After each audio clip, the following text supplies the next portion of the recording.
Many parents are concerned that their child might be falling behind. Others are just looking for ways to help their children thrive, not just in the classroom, but socially, and well into their future careers. Each episode, we explore the challenges facing parents in the modern world, from behavior, education, and nutrition to device and gaming addiction.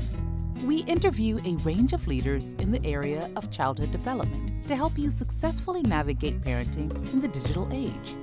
Here is your host, Jamie Buttigieg. Hello parents, and welcome to another episode of Parenting in the Digital Age podcast. Now, be it a conversation with friends, teachers or family, children should be able to express themselves and their thoughts. Public speaking is one way to help children capture their audience's attention and voice their opinions openly. Now, many say that nothing in life is more important than the ability to communicate effectively. And communication helps kids navigate relationships and their future success. When children can express themselves, they build confidence and resilience. They build better social groups, get better grades, which ultimately leads to a better quality of life. And today, we are joined by Brenden Kumarasamy, who is the founder of MasterTalk, a YouTube channel that helps the world master the art of public speaking and communication. He helps purpose-driven individuals and entrepreneurs achieve their milestones in life and master their message. Now, before we get into the world of kids and public speaking, Brenden, firstly, welcome to the show. Can you share with our listeners a bit about what you do and perhaps a bit about the journey that's led you to where you are today? Absolutely, Jamie. Happy to be on. So for me, the journey started when I was in university and college. I went to business school, and I did these things called case competitions. Think of it like professional sports, but for the nerds. So while other guys my age are playing rugby or football or some other sport you probably wouldn't see me playing, like cricket, I was doing presentations competitively, and that's how I learned how to speak, Jamie. So I actually started coaching when I was really young. I probably started when I was 19. But the reason wasn't because I wanted to be a YouTuber. It was because I was winning these competitions and losing a lot of them. And I started to help a lot of the students in those programs, mostly pro bono, just for free. And that's what led to the idea for MasterTalk, because I felt that all of the information I had in my mind wasn't available for free. Yeah, okay, well, that's a good journey, good story. So why do you think we struggle so much with public speaking? Absolutely, Jamie, especially in the context of your show where we're speaking to a lot of parents and educators. So there's actually a very logical reason as to why this is, if we think about it. Where do we learn how to speak, especially from a formal perspective? The answer is school.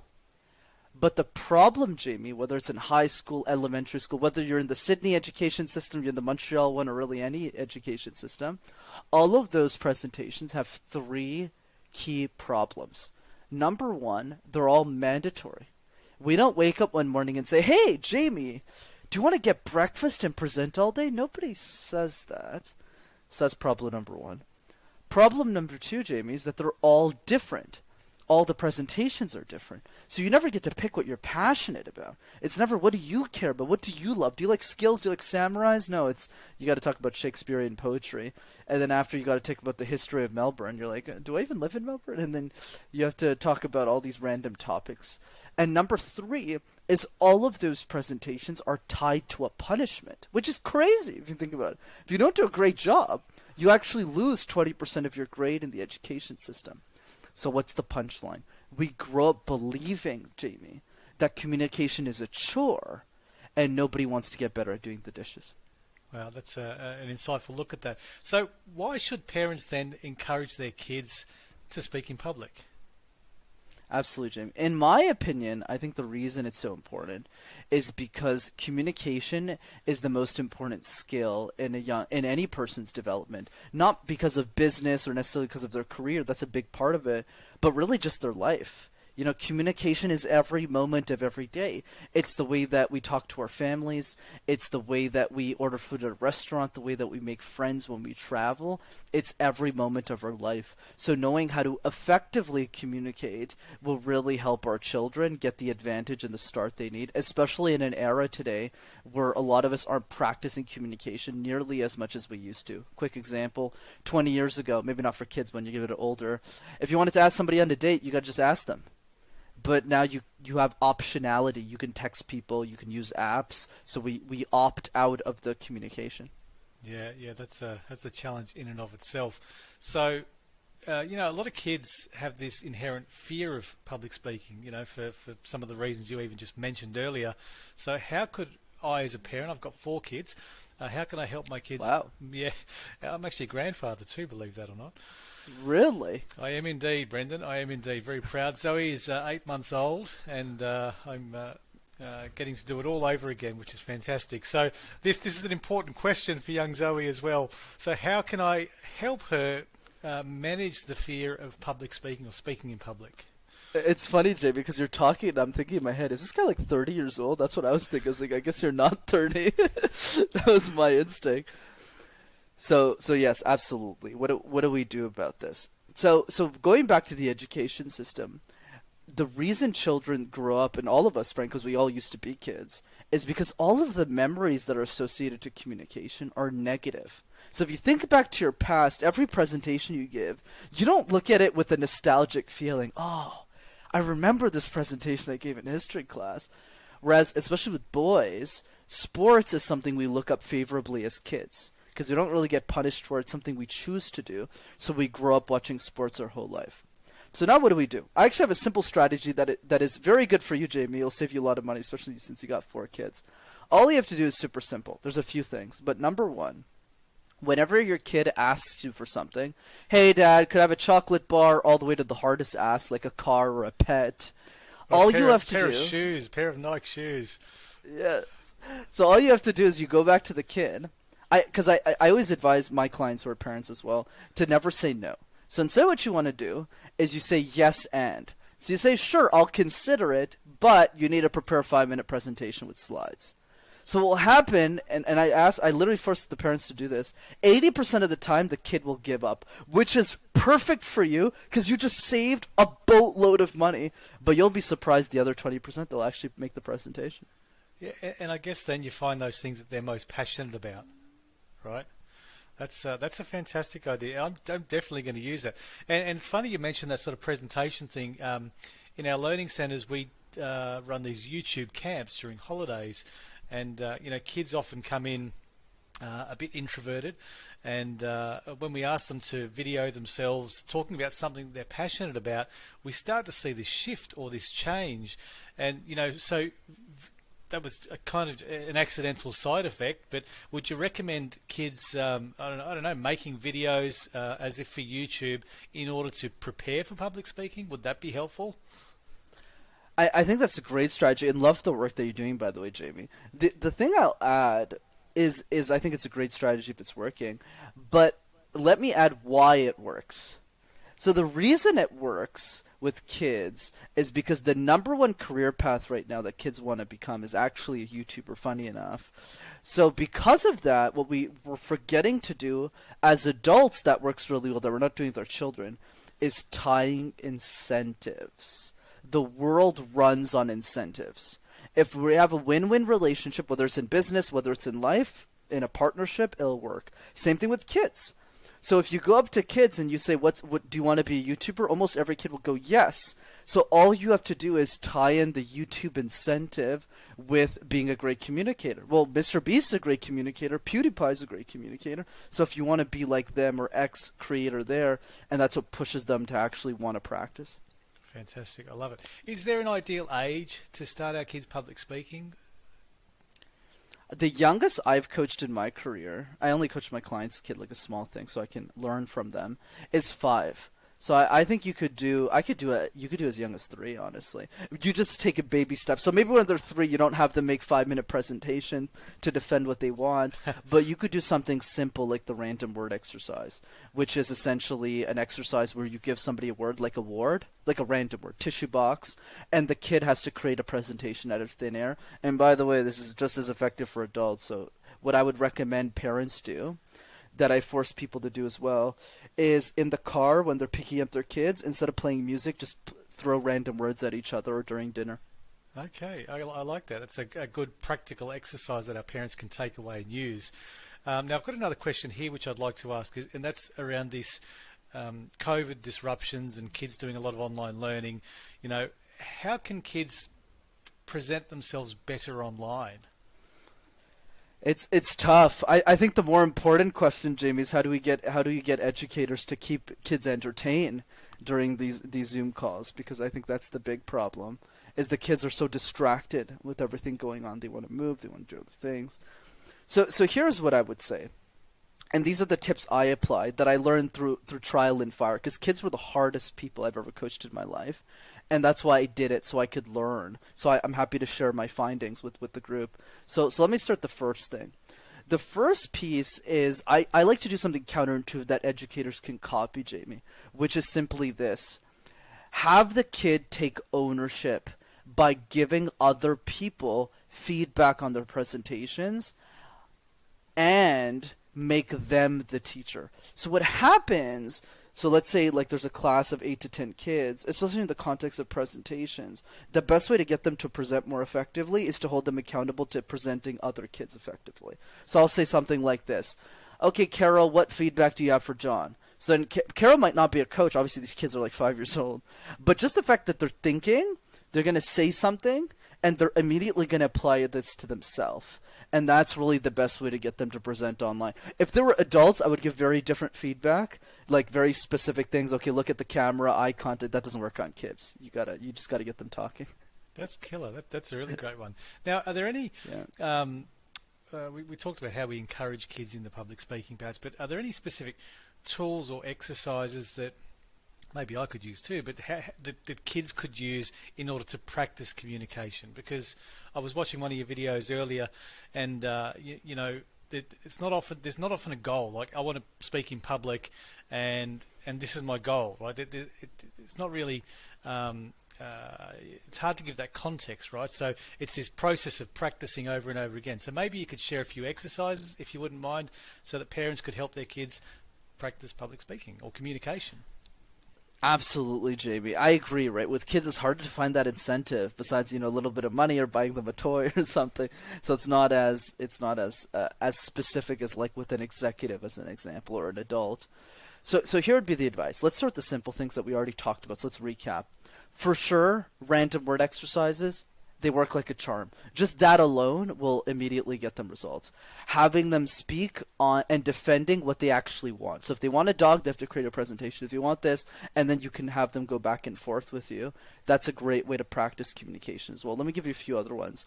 Another one that I like is sending video messages. And these are not super complicated 7-minute videos. I'm talking 20 seconds, Jamie. You open your phone on Facebook. You open your phone on any social media platform, and you have your kids send video messages to their relatives, and it makes people's day. Let me tell you, Jamie, if let's say, for example, you got your 4 kids, if you have them send videos to, let's say, your parents or people who are older than you, it means so much to them. So that's another piece that I like as well. And those 3 tips should get us going. I'll give you another one since you're asking for more. Is a question drills. I like question drills a lot. This wouldn't work with 5-year-olds. I would say 8, 7, 9, and above. It's simply this. Ask them one question every day about life or just in general, and have them journal and communicate an answer to that question every day. And it helps their critical thinking skills and allows them to articulate their opinions and ideas more effectively over time. So that's 5 minutes a day, every day, and you'll have answered 365 questions in a year.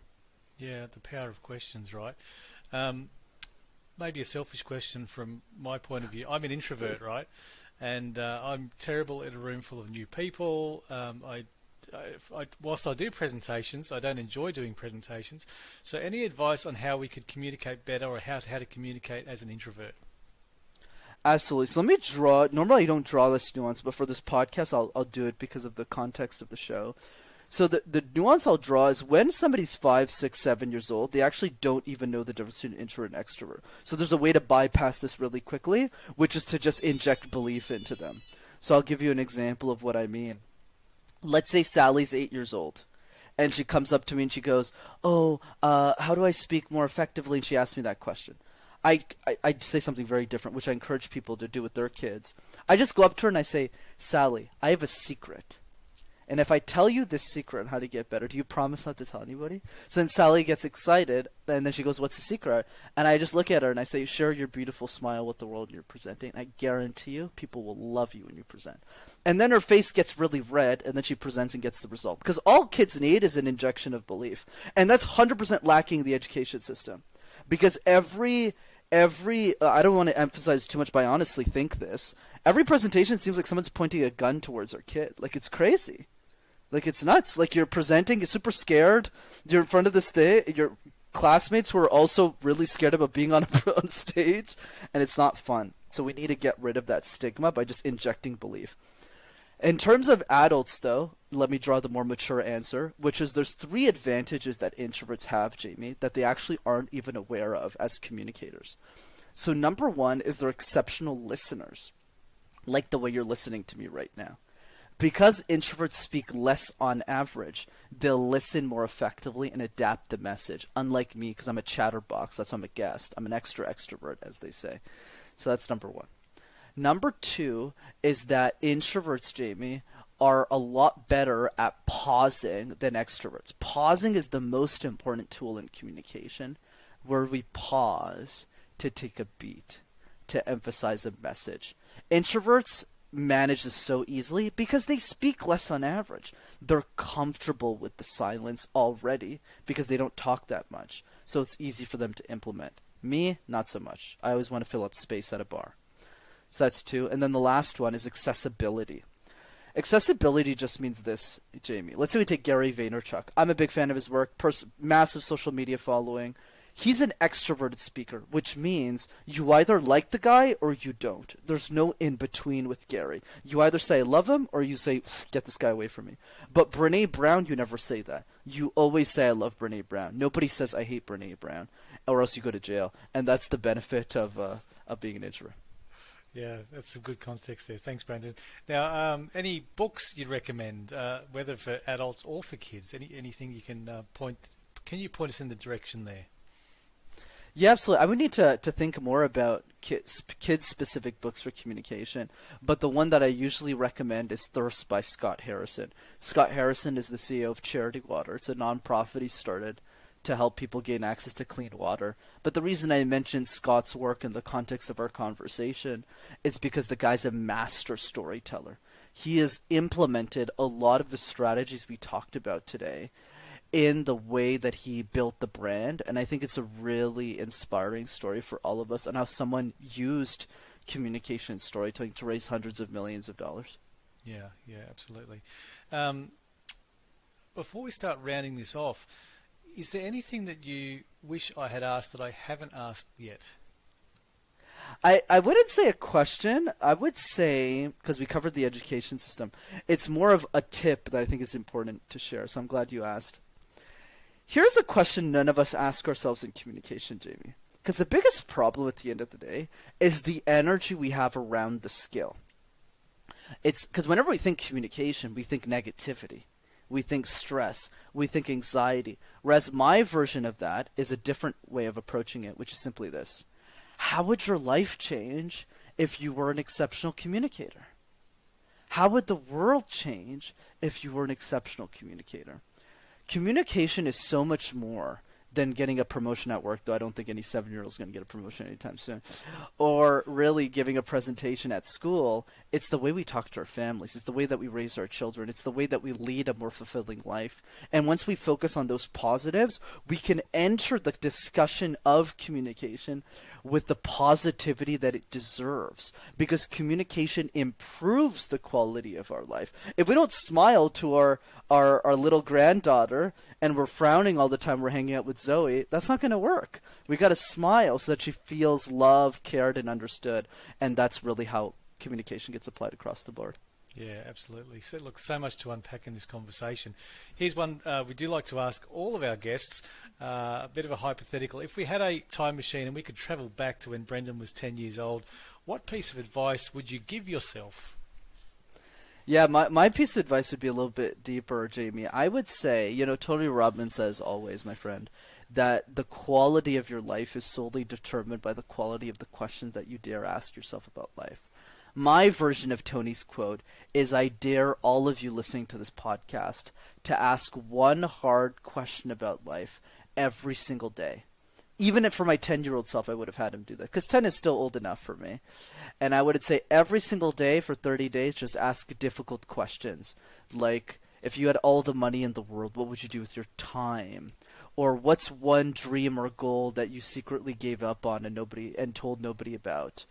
Or if you could only accomplish 3 things in your life, and only 3 things, what would you want those 3 things to be and why? These questions create clarity, and clarity leads to reflection and increases the quality of who we are and what we do.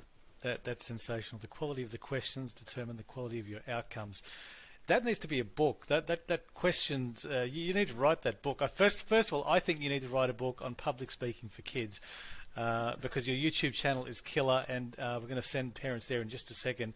But that difficult questions book, 365 questions to ask over the course of a year, wouldn't that be impactful, right?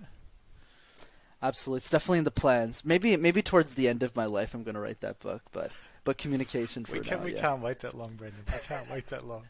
Hey, okay. So how can listeners find you on YouTube, of course, or any other mechanism? How can they reach out to you? Absolutely. This is such a great conversation. Thanks so much for having me. It's super fun.